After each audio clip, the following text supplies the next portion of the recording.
y Anónimo. Muy buenos días, o buenas tardes, o buenas noches. Estamos acá nuevamente en una jornada de entrevistas. El día de hoy nos acompaña José León. ¿Cómo le va, estimado? muy bien, muchas gracias por la invitación y bueno, con toda la expectativa de poder conversar sobre este tema en particular que bueno, genera eh, muchas buenas proyecciones, ¿no? De cara a todo lo que está sucediendo y lo que va a suceder. Exactamente. Bueno, la primera pregunta que suelo hacer a mis invitados. ¿Quién es José León para quienes no lo conocen?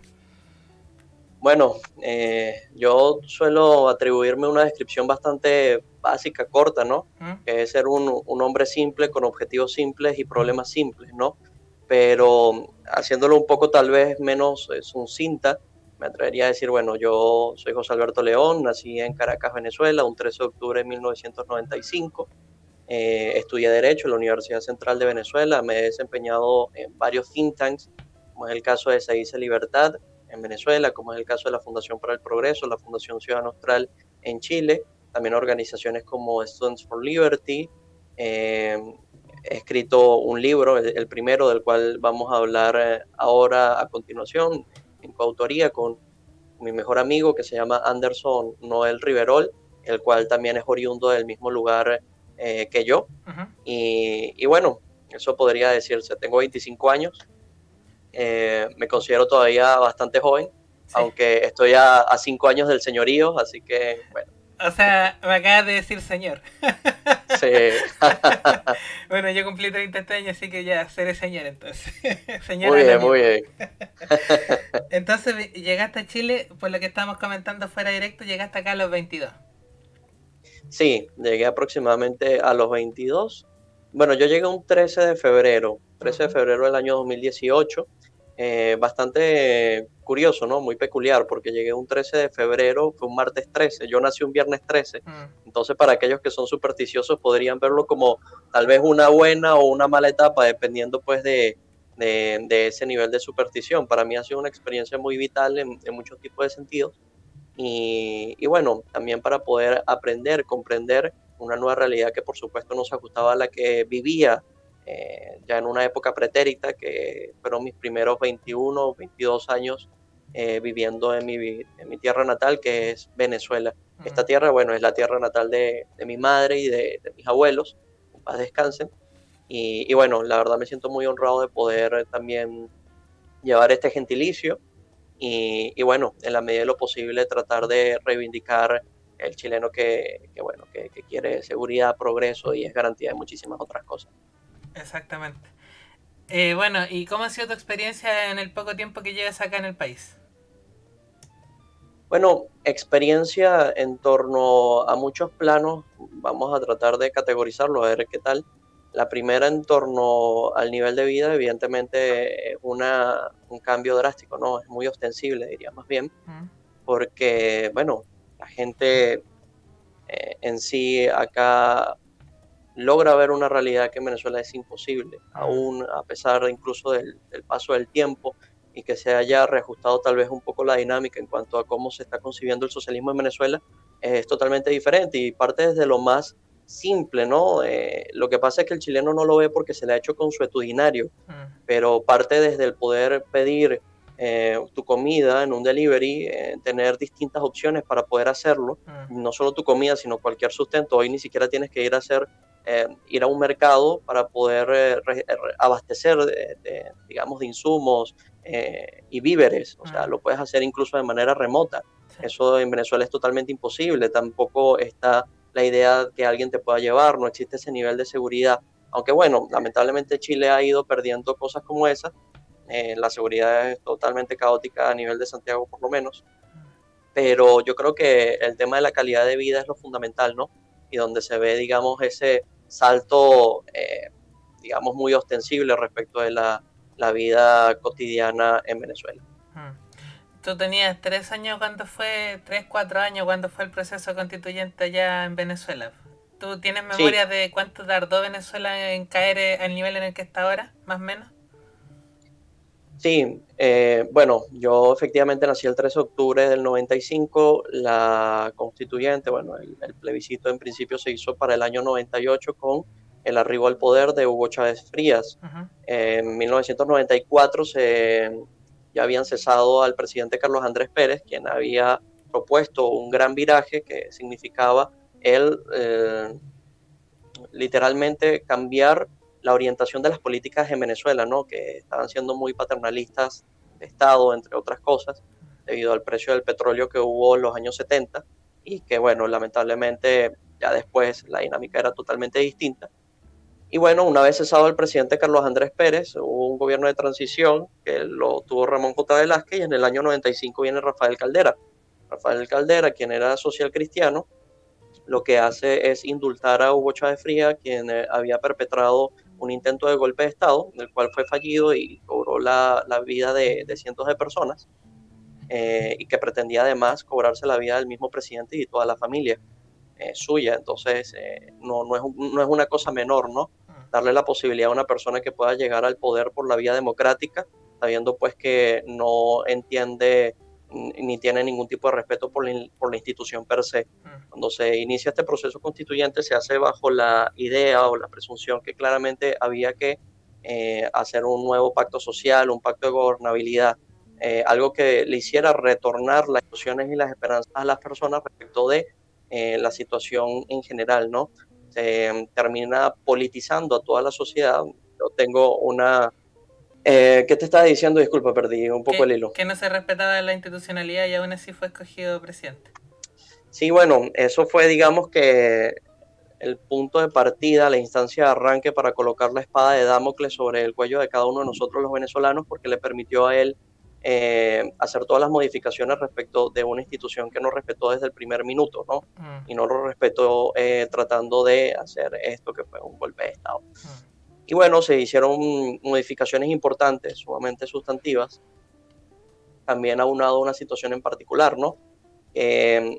Cuando en Venezuela se habla de la constituyente, en primera instancia, en el año 98, creó un dilema, una disyuntiva entre todos los ciudadanos. Y no solo los ciudadanos, sino principalmente en los juristas. Y como lo creó en los juristas, eso inmediatamente se transmitió en el sector político. Sobre todo aquel que no sé si es que estaba fatigado o que subestimó las posibilidades de un outsider, como en el caso de Hugo Chávez. Y se dividieron. Las premisas eran las siguientes: la Constitución del 61 no tenía abordado el tema de una constituyente para poder cambiar la Constitución, es decir, la Constitución, según la Constitución del 61, se podía cambiar mediante dos procesos, que eran la reforma constitucional o la enmienda. La reforma como un cambio sustantivo del texto, cambiando todo, digamos, lo que es la virtud del legislador, y la enmienda como un cambio minúsculo que pueda ayudar a entender mejor la disposición o la intención original primigenia que tuvo el legislador. Entonces, se apeló a un principio general del derecho que era la soberanía popular. Que bueno, que se le consultara al pueblo, que se le consultara a la gente si realmente querían tener este cambio para mejorar sus vidas, para poder crear mejores condiciones. Y bueno, vino con muchas cosas dentro del mensaje, ¿no? La Asamblea Constituyente trajo consigo, por ejemplo, que el Congreso Nacional pasara a ser unicameral, es decir, se eliminó el Senado, se eliminó, digamos, ese sistema de pesos y contrapesos, se dejó en el Poder Legislativo la potestad, o la facultad, mejor dicho, de poder elegir de manera casi directa el resto de los poderes públicos. Para que esto no se viera tan evidente, tan ostensible, se intentó mitigar con otro discurso, que decimos, bueno, nosotros tenemos tres poderes públicos: el ejecutivo, el judicial y el legislativo. Pero ahora, como nosotros somos una nueva democracia, lo vamos a hacer mucho más distribuido el poder. Va a ser menos centralizado. Entonces vamos a tener 5 poderes públicos: el ejecutivo, el judicial, el legislativo, pero ahora vamos a tener el poder moral y ciudadano, y ahora va a ser el poder electoral, otro de los poderes que va a dividirse. Y bueno, todo era guiado y delimitado por la Asamblea Nacional: elegir magistrados, elegir rectores del Consejo Nacional Electoral, elegir fiscal general, entre otras cosas. Y eso lo que terminó haciendo fue ayudar al chavismo a pulular entre sus bases. Y poco a poco ir estableciendo una dinámica que les permitiera aplicar un gobierno de redistribución total. aplicando expropiaciones, o mejor dicho, expoliaciones. Eso es neolengua venezolana. Una expropiación conlleva una justa reivindicación de bueno, un pago adecuado, incluso negociado entre el particular que es dueño de algún bien en negociación con el gobierno. Pero en Venezuela, bueno, no hubo respeto a eso, hubo confiscación de bienes, está la historia incluso de Franklin Brito. No sé si has escuchado de Franklin Brito. Franklin Brito le fue expropiada su propiedad privada, o sea, se le quitaron sus tierras. Y él, para poder hacer, digamos, ruido y fueran escuchadas sus demandas, hizo una huelga de hambre. Y bueno, para él eso era, digamos, que la connotación de toda su dignidad. Y para poder llamar más la atención, porque la huelga de hambre no era suficiente, en vivo y en directo, delante de muchos periodistas, se cortó un dedo, se lo amputó, para que los organismos internacionales pudieran ver hacia allá y ver que efectivamente se estaba vulnerando un derecho, en este caso el derecho a la propiedad suya. Y bueno, él termina muriendo y feneciendo producto pues de este modelo mordaz y atroz que termina siendo el socialismo del siglo XXI. Terrible, terrible. Lo que pasó en el socialismo del siglo XXI, como tú bien mencionas, ¿partió directamente como socialismo o inició como socialdemocracia y fue degenerándose a socialismo? Bueno, aquí voy a partir con una distinción que suelen hacer bastantes líderes de opinión en torno a filosofía política y muchas cosas, ¿no? Lo primero es que hay un socialismo light y un socialismo carnívoro, ¿no? Claro. O sea, el socialismo light es precisamente la socialdemocracia, que termina llevándote a una circunstancia en la que tarde o temprano la gente va a pedir, va a demandar mayor redistribución. Es como, hay otro ejemplo que me gusta también utilizar bastante, ¿no? Hay los dos son venenos, hay uno que es más letal que otro, claro. Hay uno que te mata de manera inmediata, pero hay otro que en la medida en que lo vas consumiendo, poco a poco te va generando un daño que puede ser efectivamente mortal. El Soma. Pero yo seguiría, el Soma, claro, del Mundo Feliz, ese te mataba, empezabas a los 9 años a consumirlo más o menos y te mataba a los 65. Claro, entonces es algo que paulatinamente va haciendo que pierdas todo tipo de percepción respecto de tu propia vida en unas condiciones óptimas, ¿no? Y la gente, por lo general, se ve, y esto no es solamente en Venezuela, esto yo también lo veo en Chile, el escepticismo, pero un escepticismo que la verdad no contribuye en lo absoluto, un escepticismo que no es incluso sano, es un escepticismo que presume, que no presume, o sea, no hay ese escepticismo que presume la posibilidad de un daño. La gente dice constantemente una frase que se va a hacer mantra, ahí te vas a acordar de mí en la medida que vaya corriendo el tiempo, que es, no vale, yo no creo que eso vaya a pasar.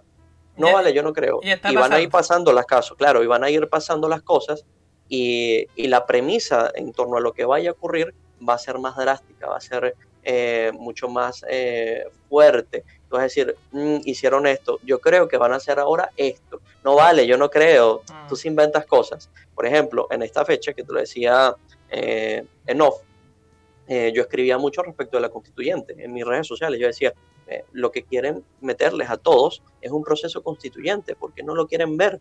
Y la gente, bueno, la apreciación, la reacción era, no vale, yo no creo, ¿para qué vamos a necesitar una nueva constitución? Si eso no resuelve en lo absoluto nada. Nosotros estamos pidiendo es que se baje el precio del transporte, estamos pidiendo, no sé, mayor igualdad en otros sentidos, pero para eso, cambiar la constitución, yo no creo que cambiar la constitución. Ahora, bueno, ya está el tema de la constituyente, ya es un tema zanjado básicamente, una mayoría absoluta del 78%, ni en Venezuela. En Venezuela, cuando se hizo ese plebiscito del apruebo y el rechazo, ganó fue el 73%, 73-72%, no el 78%.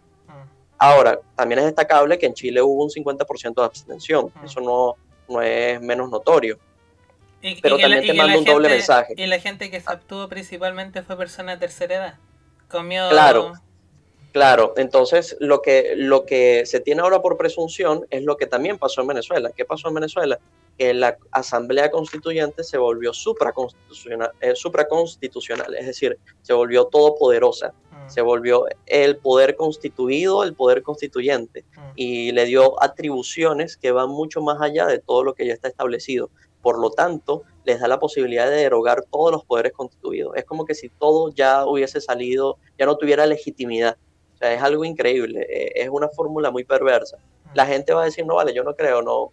Y por último, también parte de esta noción de la neolengua, que es descalificar al oponente o alguna parte en particular para que sea lo suficientemente deleznable para que su pérdida o la arbitrariedad en detrimento de sus intereses no se vea como algo que el resto de las personas deba reclamar o por lo cual deban demandar retribuciones en un sentido, no sé, ético, moral o en cualquier tipo de plano. Y bueno, si hacen algo en contra de los políticos o algo en contra de cualquier otro séquito previamente definido o establecido con una etiqueta, bueno, o sea, la gente no va a tener susceptibilidad alguna respecto de eso, ni va a ponerse a razonar si es correcto o no es correcto. Va a primar el uso de la fuerza bruta por sobre el uso de la razón. Exacto, no, es tremendo. La otra cosa que te quería preguntar es sobre los grupos identitarios. Allá en Venezuela, desde Chávez en adelante, ¿empezó a darse esta cosa de atomizar la sociedad mediante grupos de presión atomizados, siguiendo el Foro Sao Paulo o no? Bueno, la verdad es que yo diría que la estrategia establecida o vinculada con Hugo Chávez Frías y todo lo que fue el movimiento Quinta República, perdón, y el Partido Socialista Unido de Venezuela no tuvo que ver, al menos hasta este momento, que yo creo que sí hay un avance progresista bastante importante y ostensible, y no solamente de parte del oficialismo venezolano, sino también de la oposición. Yo creo que en Venezuela primó la retórica clásica, la redistribución de la riqueza, que aquí no es que sea muy diferente. Ahora, aquí tal vez se vea todavía, no sé qué tanto, yo creo que tal vez no. Eh, podría, quisiera decir que es como una suerte de lucha accesoria, pero no, poco a poco el foco se está volviendo principal, donde hay que quitarles a unos para darles a otros. O sea, la concepción de la suma cero, la repartición de la torta. En Venezuela la situación, bueno, fue muy global respecto de las teorías clásicas, pero poco a poco se ha ido especializando este nuevo espectro. ¿Por qué? Porque toma desprevenidos o muy poco precavidos a personas que probablemente tienen buenas intenciones, que también del mismo modo en que los describe tanto Jason Brennan como Milton Friedman respecto a aquellos que propenden la redistribución de la riqueza para mejorar la calidad de vida de otros, saqueándoles la propiedad a unos. Entonces, lo ven de la misma manera, tal vez realmente quieren hacerle un bien a estas personas que seguramente han sufrido alguna suerte de arbitrariedad por alguna condición en especial o bueno, que tengan. Y bueno, tratan de decirles, de mencionarles, le venden la pomada y la solución, que la mejor manera de hacerlo es hacer iguales a las personas mediante la ley. Ya se rompe ese principio, es la frase de Hayek. Sí. O sea, en vez de ser todos iguales ante la ley, los hacemos iguales mediante la ley. Y poco a poco está creando un nuevo grado de desigualdad, que está rompiendo del todo lo que es el Estado de Derecho, ¿no? El rule of law, las instituciones, entre otras cosas, e incluso los incentivos para poder acceder al mismo poder. Sí, sí, exactamente.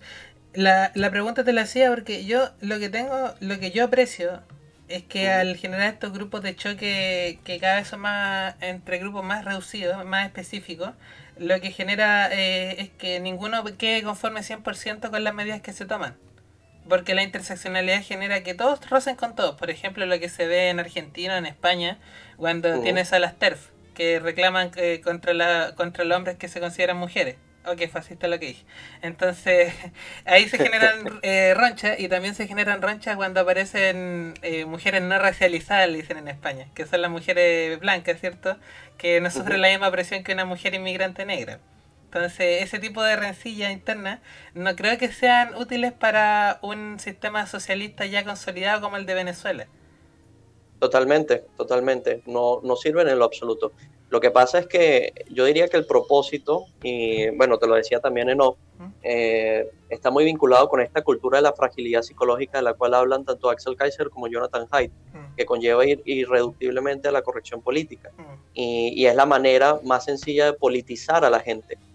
La gente sí está viviendo su día a día de manera tranquila, sin que nada realmente la afecte, y no tratando de ganarse, digamos, todo con el sudor de su frente, con sangre, sudor y lágrimas, por decirlo de una manera tal vez metafórica, no está muy pendiente respecto del plano político. Cuando tú vas politizando a estas personas, ellas poco a poco comienzan a demandar unas reivindicaciones y le dan poder a movimientos extremistas o personas que se hacen escuchar demasiado y se hacen escuchar demasiado haciendo cosas que generen el estupor de los demás y justifican que, bueno, que lo hacen porque necesitaban generar conciencia. Entonces, todas las cosas, todos los desmanes se tratan de dejar exentos de todo tipo de culpabilidad porque, bueno, conllevaban un fin superior, que era generar conciencia, hacer que Chile despertara, hacer que Venezuela despertara, que la gente abriera los ojos y simplemente viera cuál era el camino que tenía que recorrer de la noche a la mañana, como una, ¿cómo se dice? Como una revelación. Sí. Bueno, ahora vamos a entrar un poquito al tema del libro, ¿cierto? Ahí no sé si lo podemos mostrar para la gente que no lo ha visto aún. No sé Sí, claro. Ya, porque es el tema que nos convoca, pues, la nueva derecha. ¿Tú crees que esta nueva derecha es capaz de revertir este proceso de degeneración impulsado desde la socialdemocracia en los distintos países de Occidente? Sí, bueno, definitivamente. Bueno, yo suelo decir esta frase, o digamos, es como una suerte de, de speech. Yo no sé si tú has visto una serie en Netflix, la cual ya no es tan nueva, es bastante antigua respecto a los avances que ha tenido la plataforma, que se llama House of Cards. Ya, sí. Bueno, el personaje de esta serie se llama Frank Underwood. Es protagonizado, digamos, el rol por el actor Kevin Spacey, que por cierto fue sacado del papel por una acusación de violación, una denuncia, o sea, para que veas lo que es la corrección política de esas cosas, justamente el tema. Pero bueno, el personaje tiene una frase que a mí me gusta mucho, pero no me gusta porque esté de acuerdo con la frase, sino porque revela cuál es la visión del mundo respecto de la situación en general. Y él dice, no me gusta el sentido común. Y no me gusta porque es demasiado común. Y yo creo que es totalmente lo contrario. Estamos viviendo en una nueva sociedad, en una dinámica efervescente que establece el sentido común como el menos común de los sentidos. No se está viendo eso. Y ese sentido común está establecido dentro de uno de los valores fundamentales de incluso de la ética objetivista de Ayn Rand, que es la razón, ¿no? Comprender, tener la razón como una facultad, la lógica como un método para poder, a través de lo que tú percibes en tus 5 sentidos, dar, digamos, alguna traducción o lectura respecto de todo lo que es, ¿no? Las cosas son lo que son, no son lo que dicen que son. Y últimamente, y afortunadamente diría más bien, está emergiendo una nueva derecha. Y esa nueva derecha tiene toda la intención, o digamos, propende como valor fundamental, el dar la batalla cultural para reivindicar una única cosa que es lo que hemos ido perdiendo, que la gente no se da cuenta, pero que no es tan de perogrullo que se tiene o no se tiene. Realmente no se tiene. Y es el tema del sentido común. El sentido común es una reivindicación constante que hay que hacer. Hay que llamar las cosas por su nombre. No hay que, de alguna manera, subyugarse a algún tipo de corrección política, sino decir las cosas según se tienen y se estiman, por supuesto, manteniendo estándares de respeto, de tolerancia y de orden, ¿no? Pero sin dejar, por supuesto, de establecer posiciones, de sentar bases sobre las convicciones por las cuales se fundamentan, se cimentan muchas de las cosas, ¿no? Y que bueno, que nos ayuda a advertir cuáles son los fines últimos de agendas bueno, que se han ido constituyendo con, digamos, el objeto de doblegar, de mancillar, digamos, todo lo que es los valores democráticos y liberales de todas las sociedades. Sí. Aunque más que sentido común, lo que ha estado trabajando Miklos, y yo creo que está haciendo un buen diagnóstico de lo que está sucediendo, es que poco a poco se está tomando una revalorización de lo que se tenía al principio por sabido, que la Claro, razón no es suficiente. También necesitas los datos, la parte empírica. y claro, El sentido común que tú llamas, es lo que tú puedes ver al interactuar con tu entorno. Y lo que tú puedes ver al interactuar con tu entorno son las tradiciones. Es la forma de ujú, comportarse una sociedad para que se sostenga o no se sostenga una determinada forma de ver el mundo, como por ejemplo lo que tratan de hacer los ingenieros sociales a través del feminismo, el indigenismo, todas estas cosas, es cambiar toda una forma, una cultura, una tradición de la nada. De pronto, esta forma de vivir ya no es suficiente y hay que cambiarla de golpe. Y eso obviamente no se puede lograr de forma automática sin que se generen ronchas sociales. Entonces totalmente. lo que está ocurriendo es eso, es la oposición de las personas de forma natural a esta imposición de los ingenieros sociales, que desde la razón solamente, desde la teoría, tratan de forjar una forma de sociedad en la cual las nuevas virtudes dependen de tu color de piel, de tu sexo, de tu nacionalidad, y no de tu forma de comportarte, tus ideas, como Luther King, ¿cierto? Que ahora se considera neo-reaccionario, neo-racista. Totalmente, totalmente de acuerdo contigo. Bueno, lo que tratan es crear una nueva retórica, una nueva semántica que esté, digamos, nutrida de cada uno de los fundamentos que tú mismo has mencionado, ¿no? Hacer que las personas se identifiquen con eso, pero también entender que es el nuevo sentido común. Mm. O sea, que eso para ellos es casi que una verdad de perogrullo. Entonces, si tú vas en contra de eso, tú representas todo lo contrario. Por ejemplo, a mí me gusta mucho el fútbol. Y la semana pasada creo que hubo un partido del Paris Saint-Germain donde aparentemente un cuarto árbitro quiso sancionar o pedirle al árbitro principal que sancionara a una persona del staff del equipo rival que jugaba contra el Paris Saint-Germain. Y la manera de dirigirse hacia esta persona, que es el asistente del entrenador, es amonesta al negro y eso le pareció sumamente perjudicial, o sea, se suspendió el partido, los jugadores dejaron y detuvieron todo. O sea, de hecho, en la reanudación del partido, tras la suspensión, todos se colocaron con la rodilla, o sea, como si fueran un atlas y con el puño levantado con todas estas consignas del Black Lives Matter. Entonces, tú te das cuenta que la radicalización está llevándose de manera muy, muy increíble, ¿no? O sea, decir negro a un negro no es racista. Lo racista es pensar que decirle negro a un negro es racista. Eso es racista. Claro.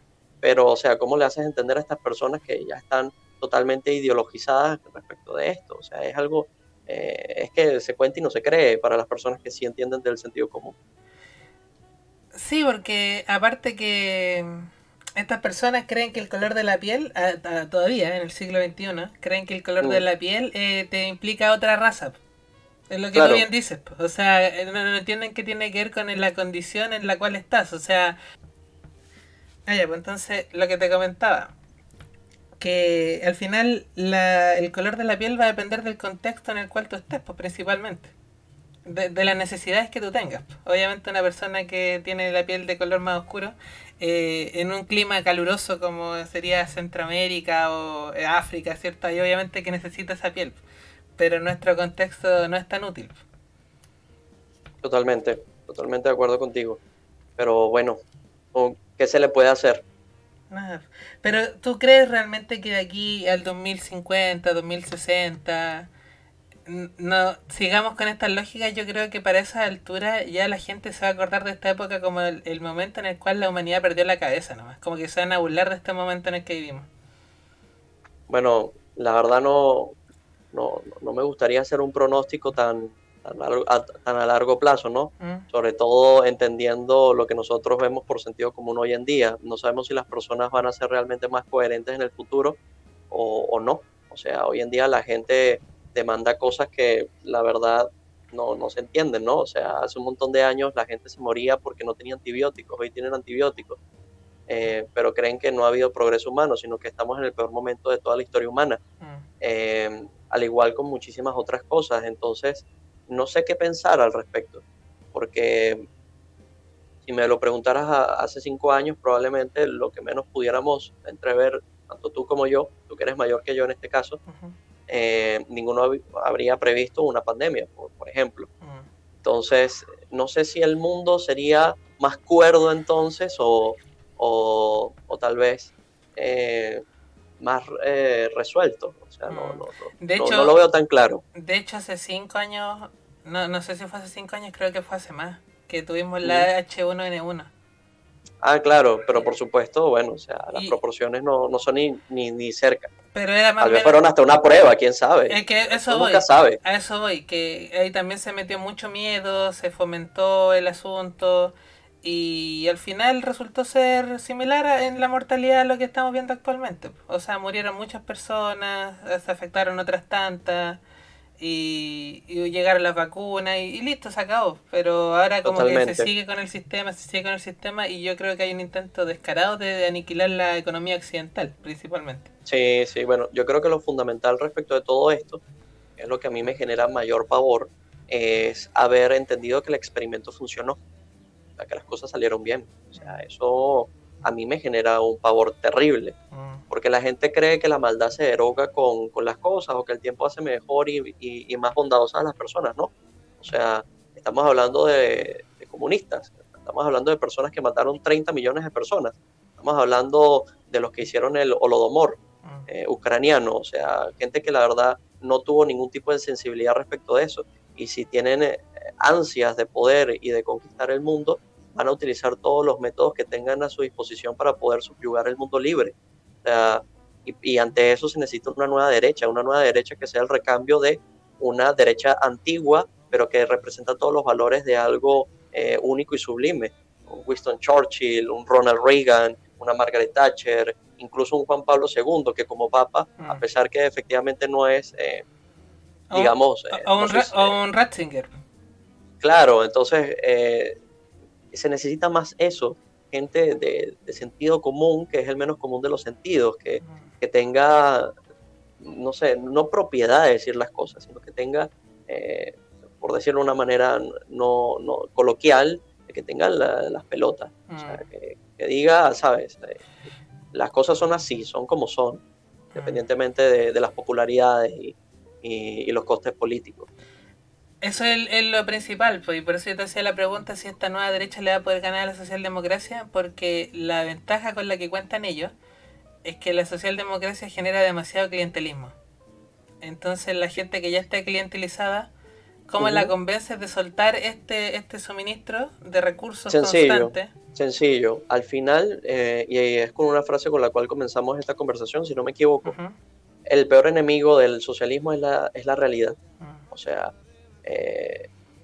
tú no puedes asfixiar una parte de la sociedad constantemente, ni la vas a poder saquear constantemente para poder redistribuir hasta el fin de los días.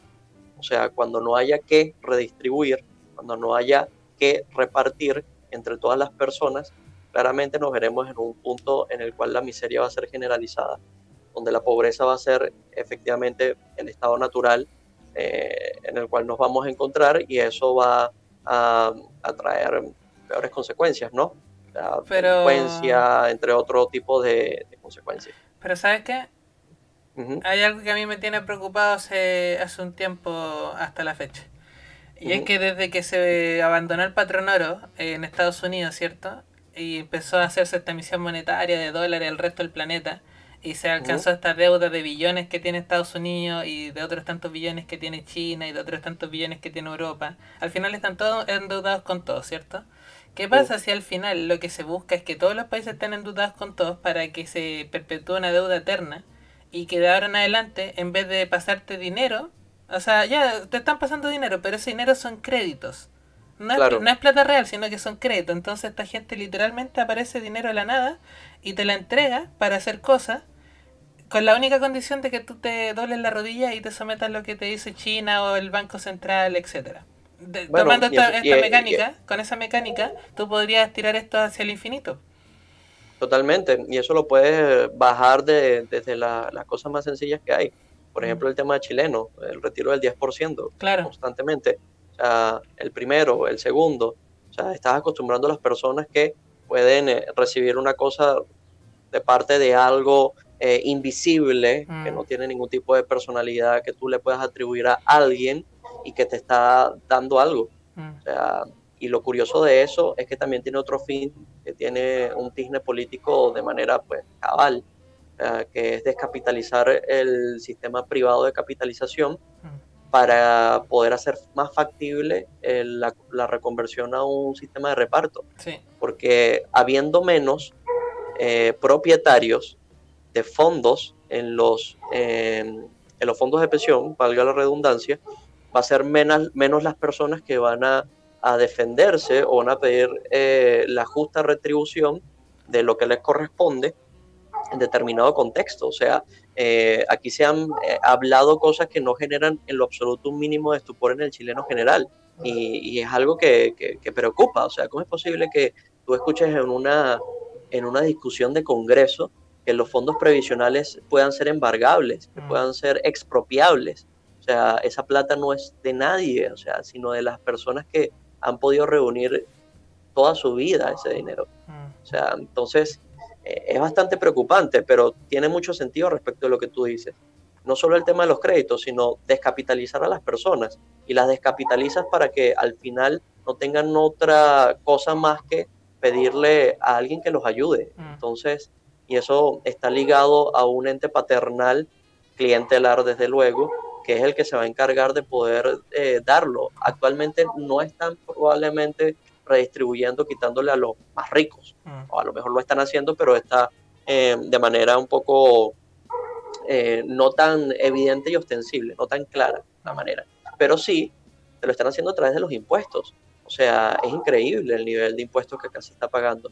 Impuestos a plataformas digitales, impuestos a consumo de distintas cosas, impuestos de importación. O sea, los impuestos de importación son una locura. O sea, yo gané una colección de Deusto, la editorial, de Ayn Rand, que me la envió el Ayn Rand Center Latin America, y era un premio, y me hicieron declarar valor comercial cuando no había factura ni nada de por medio. Me hicieron pagar un impuesto totalmente desorbitado respecto del valor original que tienen los libros. Entonces, sí nos están saqueando de alguna u otra manera, pero lo están haciendo todo el mundo. La gente no lo está percibiendo, pero es algo bastante claro. Sí, o sea, siguiendo con tu punto, lo que se está tratando de fomentar es que la gente se rinda en su afán de tratar de surgir de forma privada y autónoma. Sí, Entonces, sí, totalmente. Por eso un ataque tan directo hacia las pymes y a las microempresas. Cosa que después nadie se atreva, y cualquier persona que se atreva aparece en estos yakuza en la primera línea y les piden plata para no asaltarlo o incendiarle el local. Entonces, totalmente. Lo que logran con eso es que solamente soporten este ataque los grandes capitales, y los grandes capitales están totalmente alineados con esta agenda progresista de la Agenda 2030. Lo otro también que es bastante llamativo respecto al caso venezolano, y que probablemente no sé si se vea o se vaya a ver, tú corrígeme si es el caso, pero en Venezuela existió una suerte de culpabilidad, de pesar, respecto del sector empresarial y también del sector político, de culpabilidad. Y esa culpabilidad lo que hizo fue reivindicar la retórica, Sí. que efectivamente hacía falta un cambio. Sí. Entonces van, de alguna u otra manera, obviando, eludiendo los auténticos avances que se tenían. O sea, que se vivía en austeridad. Bueno, o sea, probablemente en algún momento en Venezuela se tuvo que vivir en austeridad porque había que aplicar cambios, había que recortar programas sociales, había que disminuir el gasto público. O sea, evidentemente vamos a vivir en austeridad. Hay que incentivar el motor privado de alguna manera, y eso no es de la noche a la mañana. Entonces, ese tipo de cosas lo que genera en el sector político, que lo que quiere es estar dentro del poder, o sea, hacerse la administración pública para meter todo tipo de amistades y de influencias. Eso no es solamente en Chile, eso es en todas partes.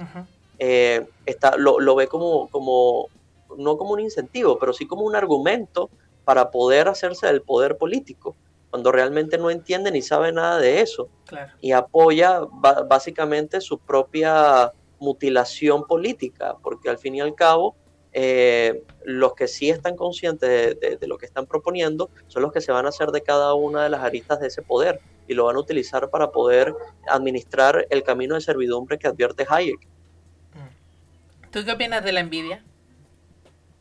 Bueno, yo opino que la envidia es totalmente natural en todas las personas. De hecho, hay un profesor que se llama Guillermo Rodríguez, que hace no un experimento él, pero hace la reseña de respecto de la envidia, tanto en animales en este caso los chimpancés. Mm. Y bueno, es algo que se pudiera verificar claramente como un instinto animal. Por eso es que te digo que puede ser natural y emerge de manera espontánea. El tema es que, por supuesto, se mitiga con el uso de la razón, el uso pues de la lógica, del sentido común, el no verlo como es que, bueno, es una envidia sana, es que no, o sea, tratar de justificar lo injustificable en ese sentido, que es básicamente el saqueo. Pero bueno, yo sí opino respecto de lo que dice este profesor con la envidia, en que efectivamente la envidia es el axioma del socialismo. O sea, Sí. cuando tú vas Por exacerbando eso como valor. por eso ya mi Uh-huh. pregunta, ese tema adelantaste, que Sí. yo te iba a decir que tú preguntaste si acá ocurría eso de la culpa. ¿Y qué es lo que utiliza la izquierda? Yo creo que lo utilizan todos lados, no solamente acá. Es que Uh-huh. siempre tratan de extrapolar tu situación con la que ocurre en otros países.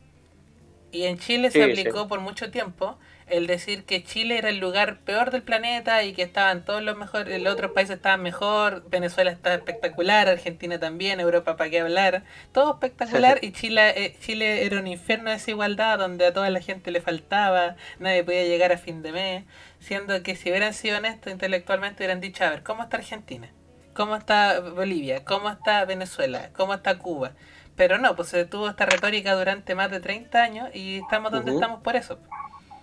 Fíjate que a propósito de lo que tú estás comentando, que me llama mucho la atención, en Venezuela también se generó una retórica similar, pero la retórica era totalmente distinta respecto a lo que había acá. O sea, como ya el poder estaba constituido por el socialismo, las personas que iban hacia afuera y aceptaban el proceso que estaba ocurriendo, decían, uy, qué malo es el sistema afuera.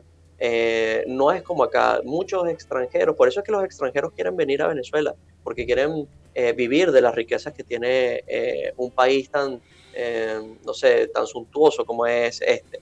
Entonces, por ejemplo, yo tenía una familiar que lamentablemente era socialista y no solo era socialista, sino que trabajó con la administración pública chavista. Y yo recuerdo que ella me decía un comentario bastante frecuente, bueno, yo antes de eso no tenía nada que decir porque nunca había venido a Chile, lamentablemente, pero ella decía que, bueno, que Chile era una cosa de desigualdad increíble, o sea, que la gente acá se moría de frío en los inviernos. Y yo como que, perdón, o sea, cuando llegué acá la gente se muere de frío, o sea, morirse literalmente de frío, porque no tiene calefacción, porque no tiene maneras de adquirir ningún tipo de bien en ese sentido. O sea, entonces como que la narrativa es exactamente, o sea, tiene los mismos propósitos, de alguna u otra manera, aquí o allá, pero es para poder mantener un sistema que hace eso, distribuir miseria. Claro, o sea, es curioso que allá lo muestran, decían, el resto de países está mal, nosotros estamos bien, y acá que Sí, te muestra que realmente cuando uno hace la comparación de Chile versus los demás países de Hispanoamérica, no estábamos mal, no estábamos mal. claro, claro. Y te lo plantean como que era el peor país posible para vivir en toda Hispanoamérica. O sea, mejor Perú, mejor Bolivia, mejor Venezuela, mejor Cuba. De hecho, a mí me tocó ver un documental hace como 2 años atrás, que eran como Ujú. 7 capítulos que sacó la televisión chilena de cómo era Cuba. Y claro, o Okay. sea, te muestran a Un Cuba como un paraíso, paraíso, pues, así, vayan para Cuba. Y este verano, no sé claro. si te acuerdas que fue una persona de estas de izquierda, fue a Cuba y Ah, se quedó varada con la claro, pandemia, sí. claro, y ahí estaba llorando, pobrecita, que no le tenía su No tenía comida. papel, Claro, no tenía su comida gluten free, confort. no tenía confort. Y nada, pues es distinto experimentar la situación de Cuba como turista como cubano. Eso es lo más Claro, interesante. Entonces, totalmente, entonces, totalmente. complejo, complejo. Hay un tipo que es de la KGB, ex KGB, que era Yuri Bezmenov, que decía, este Ujú. tipo de personas solamente se van a poder dar cuenta de que fueron engañados cuando tengan la bota apretando su cabeza contra el piso. La única solución posible. Sí, sí, sí, totalmente, totalmente. Hay personas que es muy curioso y muy divertido. Mira, yo he visto personas que me han llamado la atención en Chile, porque dicen, se han ido a Chile y en todo momento obvian la parte en que la condición y el momento en Chile les permitió irse a Australia, les permitió irse a Islandia, entre otros países, y te dicen, bueno, es que yo me fui porque de verdad el país estaba muy mal, o sea, yo veía venir esto, o sea, pero antes, o sea, como que mientras estaba ocurriendo el estallido, hay una parte, sector minoritario evidentemente, que dice, yo me voy de Chile porque Chile ya no va a ser más nunca lo que fue, o Mm. sea, yo conozco gente, que en noviembre, diciembre del año pasado, tras el estallido social, fue lo primero que hizo. Agarró sus maletas, sus cosas y se fue. Pero hay gente que lo hizo anteriormente y tiene en sí esa retórica, gente que estudió, gente que de verdad tuvo acceso a distintas cosas que te aseguro sus abuelos no tuvieron esa facilidad ni la iban a tener en un país como este, por la situación que vivió con la unidad popular, entre otras cosas. Pero bueno, o sea, al final es más fácil quejarse de todo aquello que le generaron las bases para poder labrarse un mejor futuro y afuera. Sí, es tremendo. Tremendo. Y lo que siempre hay que decir, si el modelo funcionó acá en Chile, ahora lo están impulsando en Perú, trataron de impulsarlo en Colombia, en Estados Unidos con George Floyd, en España con este asunto de los independentistas catalanes. ¿Para qué lugar de Hispanoamérica vas a arrancar? Si ya se demostró en Chile que se puede aplicar en el resto de países, incluso en Estados Unidos. No, incluso en el Reino Unido, fíjate lo que hicieron con la estatua de Churchill. O sea, la ignorancia es atrevida, sinceramente. Sí, sí. Y es curiosamente, esto es lo que más me impresiona, que en una época en la cual la información es más abundante que nunca, la gente al mismo tiempo... Es la paradoja, es la paradoja del siglo XXI, el acceso a la información abundante y la gente con un maní en la cabeza. Sí, sí. Y ahí volvemos a lo del sentido común que tú mencionabas. Totalmente. ¿Cómo se revierte? O sea, ya estamos claros. Tú planteas que el sentido común va a ganar, la nueva derecha se va a imponer, que esta nueva derecha no va a ser socialdemócrata, porque se van a acabar los fondos, y tú dices que con eso va a bastar para convencer a la población de que no hay recursos. Bueno, también es algo incluso más allá desde un punto de vista, por así decirlo, utilitario, ¿no? También es un punto de vista, yo diría que moral, porque no estás hablando simplemente de dos posturas, estás hablando de la lucha del bien contra el mal. O sea, es que no hay manera de establecer una condición de bondad respecto de alguien que te busca subyugar, o sea, que busca literalmente colocarte en una genuflexión constante para que supliques y mendigues sobre cualquier cosa en particular. O sea, ¿cómo es posible que necesites, en medio de una dictadura sanitaria, que lo es, un permiso para poder comprar cosas de necesidad básica o lo que sea? O sea, ¿de aquí a cuándo ahora uno tiene que estar pidiendo permiso para hacer y deshacer? O sea, ¿en qué punto nosotros dejamos de concebir nuestra libertad como algo pleno? Y en la medida en que nosotros comenzamos a transigir en cosas tan simples, tan baladíes, al final vamos a transigir en cosas mucho más avanzadas y que no están dentro incluso de la comprensión de muchísimas de las personas, el común denominador, el votante promedio. Y eso es lo que va a intentar hacer, es comérselo. O sea, y los que van a hablar en nombre de la razón, en nombre de la virtud, curiosamente, diría también lastimosamente, van a ser los vistos como los malos, los fascistas, las personas que no entienden ningún tipo de apreciación tolerable, de tolerancia respecto a la nueva realidad, etcétera, etcétera, etcétera. Y bueno, van a tratar de marginarlos, van a tratar de demonizarlos y van a tratar de hacerlos ver como la parte mala del asunto, cuando en realidad es todo lo contrario. Entonces es una lucha que trasciende, o sea, no estamos hablando simplemente de debatirse entre un sistema y otro, estamos hablando del bien versus el mal. Sí, yo no te lo pregunté anteriormente, pero tengo un atisbo de cuál es la respuesta. ¿Cómo te defines políticamente y cómo llegaste a esa conclusión política en la cual te encuentras ahora? Bueno, yo me considero liberal clásico. Filosóficamente soy objetivista. Me correspondo a través de los valores de la ética de la filosofía en sí he mencionado. En este caso tiene que ver con razón, propósito y autoestima. La razón, por lo que te he comentado respecto de esta misma como una facultad que te permita ver y entender los fenómenos de la realidad, y en torno a la lógica como método que te ayude a esclarecer todo lo relativo respecto de esa realidad.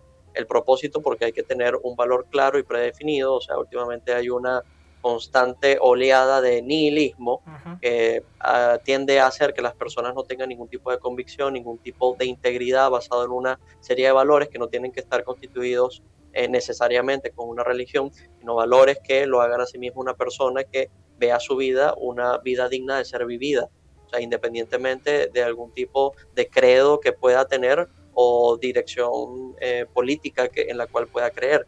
Entonces, y autoestima porque, bueno, o sea, creo y tengo seguridad y convicción no solo en mí, sino también en la capacidad que tiene el hombre de poder crear y generar grandes cosas. O sea, a Ayn Rand le gustaba, por ejemplo, en este caso los edificios, porque es una buena representación de todo aquello que puede llegar a ser el hombre con la única arma de la cual es provisto, que es su mente.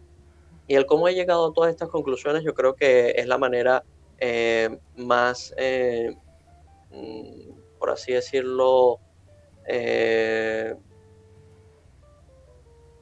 básica respecto de todo lo que en sí significa, ¿no? O sea, lo que es por antonomasia el significado de la filosofía per se, el darme cuenta de la realidad, o sea, el ver y entender que las cosas son lo que son y no son lo que dicen que son. O sea, yo era un estudiante de Derecho en una universidad pública totalmente ideologizada, con ideas de redistribución de riqueza, tanto de sectores políticos de izquierda como personas que no tienen ningún tipo de sector político, que creen que hacer esto está bien, o sea, y terrible, pues, o sea, en mi universidad hay un auditorio que se llama el Auditorio Karl Marx. O sea, tenemos el busto de Salvador Allende en una de las entradas de la universidad. Tenemos a un terrorista que era Jorge Rodríguez padre, o sea, que es el padre de uno de los ministros de Chávez, que es, por así decirlo, el Goebbels del chavismo, que sabe de, de psicología y todo este tipo de cosas de masas. Y bueno, evidentemente es un tipo muy perverso en la manera en cómo se expresa. La estrategia es muy evidente en torno a la publicidad y muchas cosas. Entonces, cuando tú vives en medio de este entorno y comienzas a ver algunas personas que han hecho lo que se llama en una de las canciones de The Beatles, en su disco Rubber Soul, o el Think for Yourself, o sea, el pensar por ti mismo, cuando hay una persona que poco a poco va irradiando una luz en medio del oscuro, de lo lóbrego, o sea, que es lumbre en días lóbregos, claramente va abriendo los ojos a muchas personas, personas como yo, que la verdad no tenían conciencia de esto. Y en la medida que vas haciendo el ejercicio de un darte cuenta que vas viendo que todo coge sentido, o sea, que el camino de servidumbre que se vive en Venezuela no es casualidad, que lo que se había vivido años anteriores, incluso en democracia, era obvio que íbamos a terminar en un punto como ese, o sea, es que es algo ineludible, o sea, es impresionante. Entonces, claramente siempre te llega una determinación que te va a diferenciar del resto del mundo, porque no estás acogido con esa nueva visión posmoderna del mundo que trata de alguna u otra forma esclarecer esta nueva narrativa. Esperanzador lo que dices, pues. Lo que tú estás aludiendo es algo que yo igual creo que al hacer los cambios tan bruscos y tan repentinamente, y te lo comentaba hace un rato, en la parte de las tradiciones, de que son cambios lentos, cuando tú usas ingeniería social de forma muy brusca, la gente se contrapone por una cosa de reflejo innato. Probablemente al ser tan evidente lo que están haciendo de forma tan acelerada, la gente empieza a gritar el rey está desnudo y que probablemente eso sirva para salir de este jaque en el que nos tienen. Claro. Es la única esperanza que a mí me queda. Yo lo comentaba en las ligas que hago, que hay que fomentar esto hasta el extremo, que quede en evidencia el extremo de lo que está ocurriendo, para que se llegue a un punto de que la gente diga ya esto es mucho, esto es demasiado. Porque cuando era el asunto del plebiscito la gente realmente creyó que votar sí apruebo implicaba el fin de la violencia. De verdad lo creyó. Entonces, si la gente se entiende que este proceso es revolucionario y que sigue una agenda y que va a seguir en su escala de violencia, probablemente llegue el punto en el cual digan ya saben que yo no quiero seguir sufriendo. O sea, denle un paralelo a esto. Totalmente. Y bueno, respecto a eso, justamente te quería comentar que es una tarea bastante importante en todos aquellos que intentamos fungir un rol de liderazgo en torno a la noción de las ideas y los fundamentos de la libertad. Es que, bueno, tenemos que hacer esa frase con la cual termina ese ensayo acá en Nueva Derecha, que es esa frase de Thomas Jefferson, que el precio de la libertad es su eterna vigilancia. Claro. Y la vigilancia implica la diseminación de esos valores fundamentales. y es algo que se hace, digamos, como un activismo, no del todo silencioso, pero que es perseverante, independientemente si se tienen más o menos personas, poco a poco se va incrementando el número de aquellos que sí creen en ese sentido común, el menos común de los sentidos. Y bueno, el mensaje, por más que sea, o sea, a mí me gustaría brindar optimismo, pero es el mismo respecto de lo que dice el mismo libro. O sea, eh, la manera concluyente en que lo escribimos Anderson y yo. No dejemos pues nuestra vigilia, ya que la noche aún es oscura y llena de terrores. Esa frase de Game of Thrones que se hizo muy popular y es exactamente lo mismo. O sea, no hay que dejar entonces esa vigilia. La noche de verdad es muy oscura y sin duda alguna está repleta de terrores. Exactamente. La última pregunta, y con esto vamos cerrando la entrevista. Mm. ¿Cómo evitar? Porque Chile es famoso por tener historias cíclicas. Esto que estamos viendo forzadamente, más forzado que nunca en esta oportunidad, ocurre cada 40 años. ¿Cómo se puede evitar que el ciclo se repita 40 años después? Bueno, yo creo que la mejor manera de evitarlo es eludir la idea frecuente de que estamos determinados a algo. Mm, O sea, si uno piensa que cada 40 años esto tiene que suceder, lo vas a ver no como una coyuntura o tesitura particular, lo vas a ver como una necesidad porque ya transcurrió el tiempo adecuado claro, de orden y de estabilidad. Entonces viene el desmán, claro, viene lo que se dice de forma coloquial, y disculpa la expresión, el desnalgue. claro. Entonces, yo creo que es la primera percepción respecto a eso y entender que para poder aspirar a ser un país desarrollado hay que ser un país desarrollado en torno a otros aspectos Mm, y esos aspectos se tienen que, bueno, dilucidar en muchas otras vertientes, ¿no? En este caso, el plano filosófico, que creo que es algo que se tiene que reivindicar constantemente. mm. El que las personas realmente puedan pensar por sí mismos y bueno, o sea, que ojalá pudieran asistir a este mantra estadístico que dice que dato mata relato, que ojalá fuera cierto, ¿no? Mm. Que ojalá la gente viera de manera más racional todas las cosas según se han establecido y bueno, establecer un criterio, no diría neutral, pero sí más propio y personal respecto de todo lo que sucede a su alrededor. Mm. Y lo más importante, bueno, ser escéptico, escéptico ante todo lo que le pretenda ofrecer algún tipo pues de vía fácil, de salida buena, oportuna y a tiempo, porque la verdad es que claramente puede ser el camino de servidumbre que hemos mencionado. Exactamente. Sí, concuerdo totalmente. O sea, yo creo que esa es la única esperanza que nos queda para salir de todo esto. Y bueno, nada, pues esperemos que tengas razón en muchas de las cosas que planteaste. Yo, sobre todo en la parte de que la gente sea un poquitito más racional y empírica y no tan emocional y subjetiva como está actualmente. En fin, ha sido una excelente entrevista, estimado, y me gustaría tener tus frases finales como para ir cerrándola.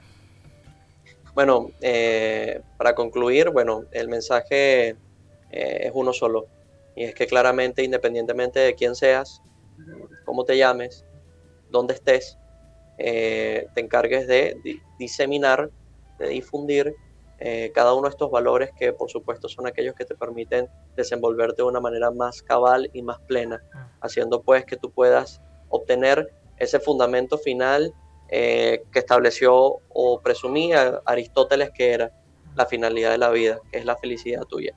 Creo que es algo que en este caso se podría obtener como una suerte de resolución para cada una de las personas que pudieran ver esto en algún momento. Eh, y bueno, en torno a eso, no solo es el hecho de defender la libertad, indudablemente es el valor más grande de todos, pero también defender la auténtica dignidad. Y la dignidad está establecida en que realmente nadie te diga qué hacer y qué no hacer, o que nadie te establezca un patrón el cual debes seguir o la manera pues en que te debes comportar. Y esto no aplica solamente a la dictadura sanitaria que vivimos en la actualidad, aplica a otro tipo de cosas, porque por un plato de comida eh, efectivamente se pueden comprar muchas voluntades cuando la miseria se generaliza, cuando la pobreza ya no es una excepción, sino es la regla. Y para poder evitar eso, claramente cada uno tiene que hacer un ejercicio personal y ese ejercicio personal tiene que ver con el pensar por sí mismos, asistir a esos valores fundamentales que es razón, propósito y autoestima, y entender que claramente cada uno de nosotros somos capaces de fundamentar una realidad completamente distinta, ojalá cimentada así en cada uno de estos valores que tenemos que constantemente suscribir y defender, porque la noche es oscura y está llena de terrores. Exactamente. Bueno, estimado, muchas gracias por tu participación y muchas gracias a la gente que nos acompañó en esta entrevista. Espero que a todos les haya gustado y nos estaríamos viendo en la próxima. Cuídense todos. Chao, chao.